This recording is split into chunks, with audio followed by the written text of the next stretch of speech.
Hi guys, I'm back with another video. Today's video is going to be reactions for WWE Backlash 2026. You guys know how these videos go by now, so I just get right into it. And WWE Backlash 2026 just ended, so I'm just going to get right into the results. So I got 5 out of the 5 matches correct, which is overall a perfect pay-per-view for me. So I did perfect in the predictions. And overall, WWE Backlash 2026 was good itself. So it was good. Uh, you know, the only thing I could really say about WWE Backlash 2026 is that it's basically the fallout show of WrestleMania 42. Whatever matches were not able to be on WrestleMania 42 were on WWE Backlash 2026. And I'm going to get into those matches here in a minute.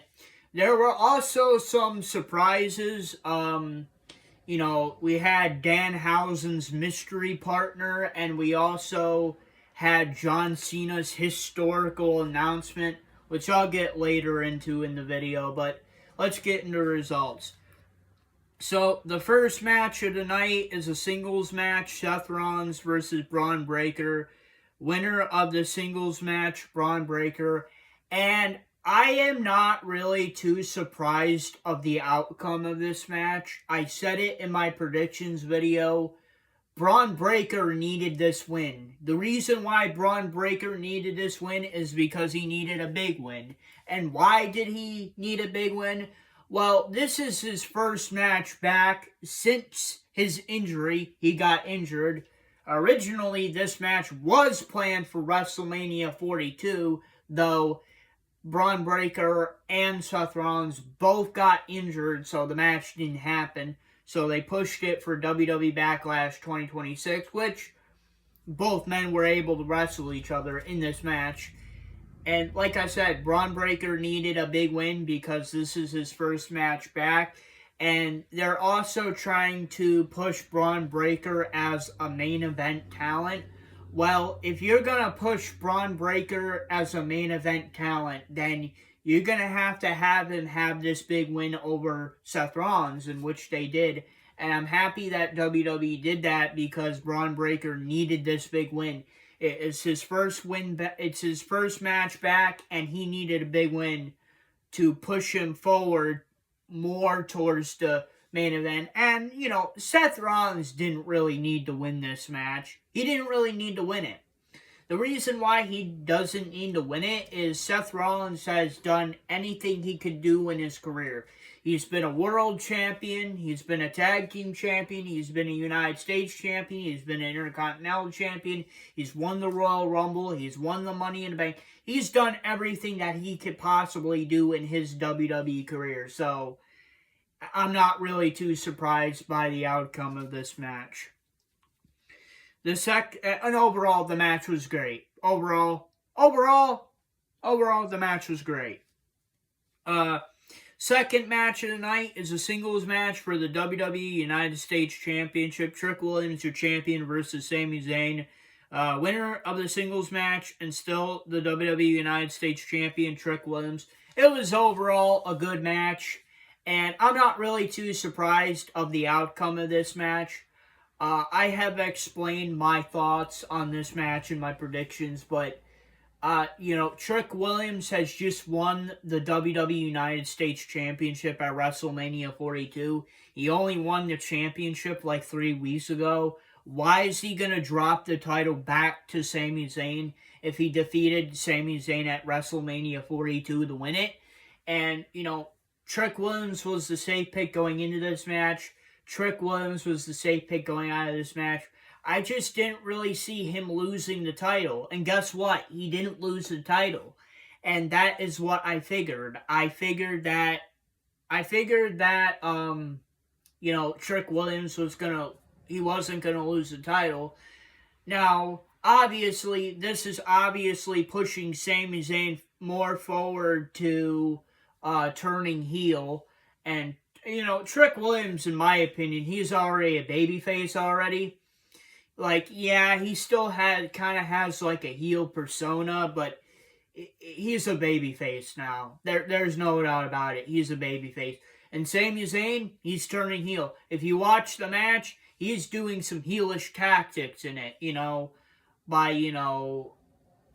attacking Lil Yachty, hitting Trick Williams with a kendo stick, and doing all the other stuff he did in the match.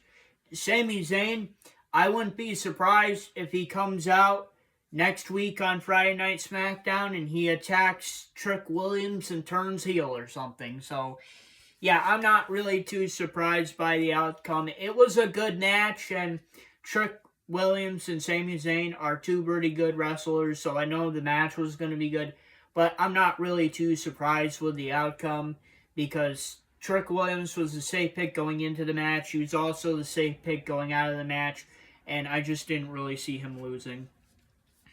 Okay, the third match of the night is a tag team match. So this is where the mystery partner of Danhausen comes in.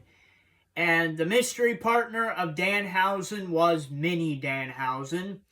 If you did not watch my predictions video, there was a rumor going around that CM Punk was going to be Danhausen's mystery partner. And I thought that was a pretty good idea because CM Punk, he hasn't been on WWE TV recently. He hasn't been on Monday Night Raw since the Monday Night Raw after WrestleMania, and him teaming with Danhausen would just basically like ease him back into WWE TV, but I guess they decided not to go with that. And then, there was another rumor going around that Jelly Roll was going to be Danhausen partners, which was originally supposed to be a WrestleMania 42 match. It was originally supposed to be Danhausen and Jelly Roll versus The Miz and Kit Wilson, but that match didn't happen for whatever reason. I think it was probably a timing thing or whatever. But, so it was Danhausen and Mini Danhausen versus Kit Wilson and The Miz. Winners of the tag team match, Danhausen and Mini Danhausen. Overall, the match was good. If you like comedy stuff in wrestling, you're going to like this match. Basically, this was just basically a comedy match because Danhausen is a comedy wrestler. Mini Danhausen is a comedy wrestler. The Miz is a serious wrestler, but he could also have comedic matches like this with Danhausen. He's done stuff like this before. And Kit Wilson, he's a serious wrestler, but he can do comedic stuff. So, it was a good match if you like comedic stuff. I'm not surprised that Danhausen and Mini Danhausen won the match because, well, obviously the Miz and Kit Wilson were not going to win. Just based on how the story was going, I knew that the Miz and Mini Danhausen were going to win no matter what. And also, the Danhausen and Mini Danhausen, they're very popular, especially Danhausen. Danhausen apparently sold out his t-shirts within his first week of being in WWE, so he's very much over with the WWE crowd. He's over. People like him. People like his comedy gimmick, and he's great for children. He's great for children who like WWE, so yeah, I'm not really too surprised with the outcome of this match. I pretty much knew Danhausen and Mini Danhausen were going to win, so it was a good match. The fourth match of the night is a singles match. Io Sky versus Asuka. Winner of the singles match, Io Sky. Overall, it was a great match. Asuka was a mentor of Io Sky or Io Shirai when she was in Japan, and they both wrestled in Japan with each other. And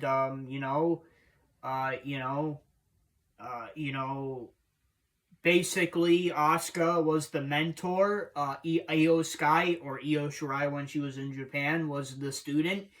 And overall, it was a great match. And like I said in my predictions video, I think it's about the right time to end this feud because Kairi Sane is no longer in the feud anymore because they released her.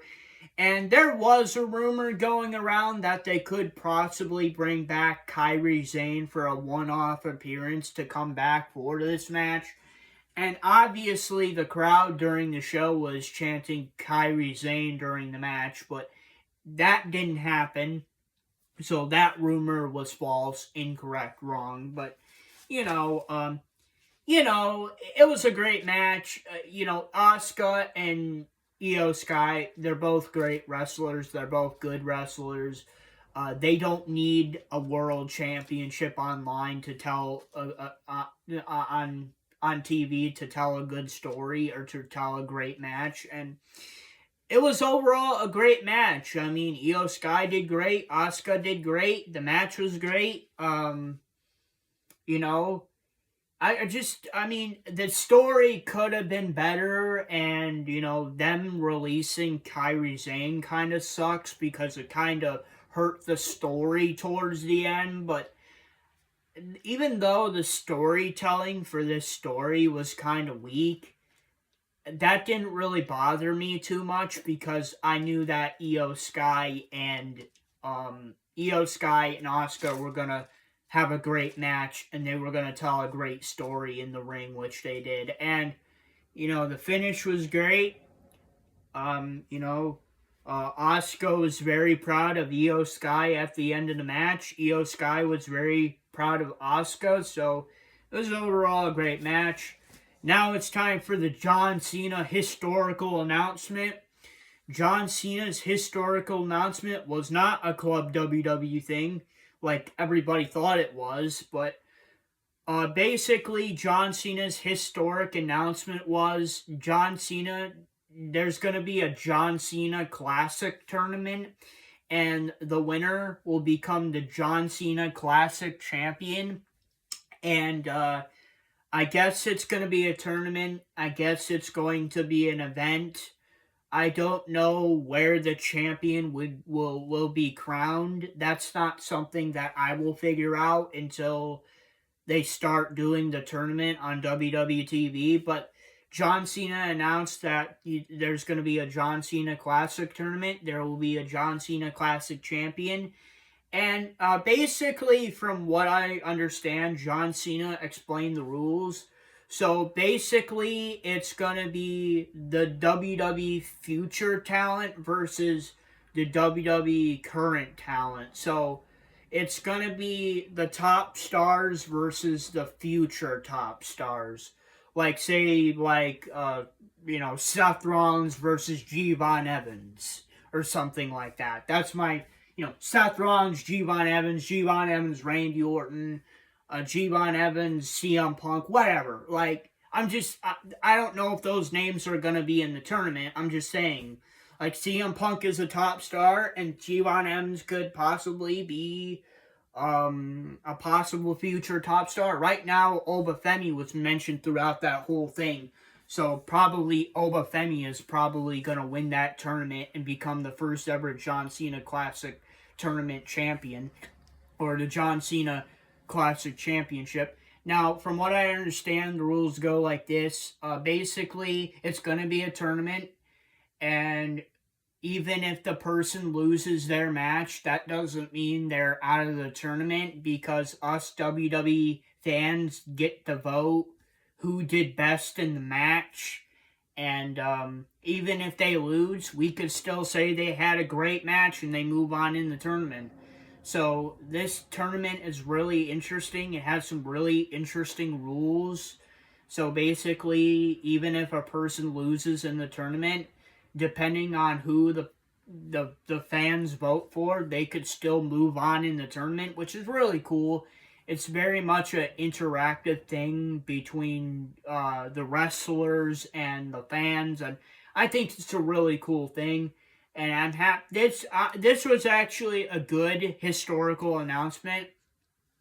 I think it would have been really bad if they just had John Cena come out there and announce that it was going to be something Club WWE related, which I know John Cena has been promoting Club WWE throughout the whole, like, past month since WrestleMania. So, yeah, I'm really happy with this historical announcement. It was actually pretty good. They actually did a good thing with it, and they had an actual reason for John Cena being there. They had to have John Cena there to announce his own tournament. The John Cena Classic Tournament, and the John Cena Classic Championship. And I can't wait to see what they do with that. You know, Obafemi versus CM Punk, and whoever loses, you know, it doesn't matter who loses. It's what the fans vote for. They'll vote for a wrestler who they think did great in the tournament, and they will become the new champion, the John Cena Classic champion. So I think that was overall a pretty good, historical announcement. Now it's time for the fifth match and the main event. It's a singles match for the WWE World Heavyweight Championship. Roman Reigns, the champion, versus Jacob Fatu. Winner of the singles match and still the WWE World Heavyweight Champion, Roman Reigns. Yeah, I'm not really too surprised by this outcome. Just the same thing for, like, Trick Williams. Like I said in my predictions video, Roman Reigns is the safe pick going into this match. He's also the safe pick going out of this match. Though, you know, Roman Reigns just won the championship from CM Punk at WrestleMania 42 like 3 weeks ago. Why would he lose the championship to Jacob Fatu? Now, the match was great. You know, Roman Reigns, the cousin of The Rock. Roman Reigns, Jacob Fatu. Jacob Fatu is the younger cousin of Roman Reigns. So, it's great. I mean, now what happened after the match was really great, because this tells me that this feud is not over. So basically, Jacob Fatu beat the shit out of Roman Reigns after the match was over, and Roman Reigns he just barely beat Jacob Fatu, because he had to pull the referee to stop him from the Samoan death grip, and he also threw Jacob into the unexposed corner, and he speared him to win the match. So Roman Reigns just barely beat Jacob Fatu, but Jacob Fatu beat the shit out of him after the match. And, the commentators of Michael Cole and Wade Barrett were describing it. Oh, this is the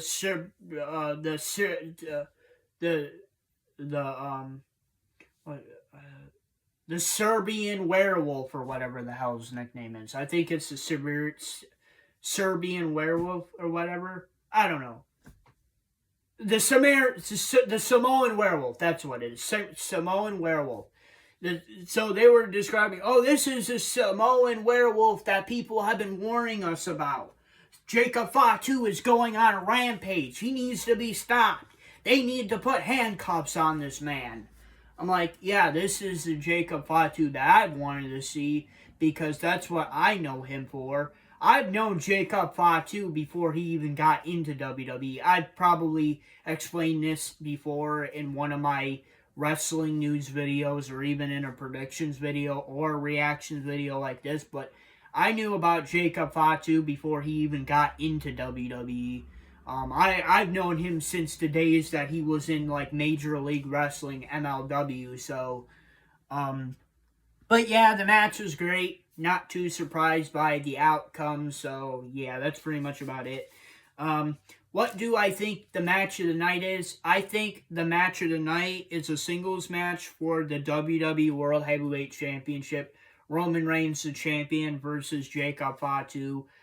Like I said, I thought it was a great match. Everything they did with it was great. I thought it was great. I don't think the feud between Jacob Fatu and Roman Reigns is over. And I definitely know the Samoan werewolf, Jacob Fatu, is definitely not going to be acknowledging the tribal chief, the OTC, the original tribal chief, Roman Reigns. So this feud is definitely not over, and I thought the match was great.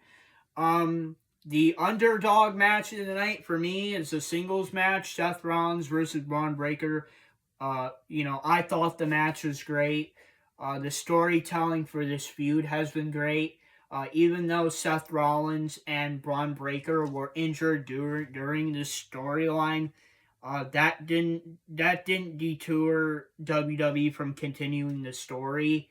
And like I said, Braun Breaker, he needed this win. He needed a big win. If they plan on pushing him in as a main eventer, he needs a big win against these top stars like Seth Rollins. So I thought it was a great match. And the honorable mention is a singles match, Io Sky versus Asuka. Winner of the singles match, Io Sky. I thought that was a great match too. You guys know I like matches like that where the story ends and the story ended, and this match right here between Io Sky and Asuka has a lot of history to it because like I said, Asuka was a mentor to not Kairi Sane. Well, Kairi Sane and Io Sky, or Io Shirai when she was in Japan. But, like I said, the storytelling was weak, but I knew it was going to be a great match because Asuka and Io Sky definitely know each other. They've worked against each other in the past in WWE and in Japan, and they don't need anything big to tell a great story and to even tell a great story in the ring. So, overall, I thought it was a great match, and that's my honorable mention. And those were my predictions and reactions for WWE Backlash 2026. Please post a comment. What were your predictions and reactions for WWE Backlash 2026? And if you guys like this video, please don't forget to please like, subscribe, and comment to my YouTube channel. Alright, I'll see you guys in the next video. Peace!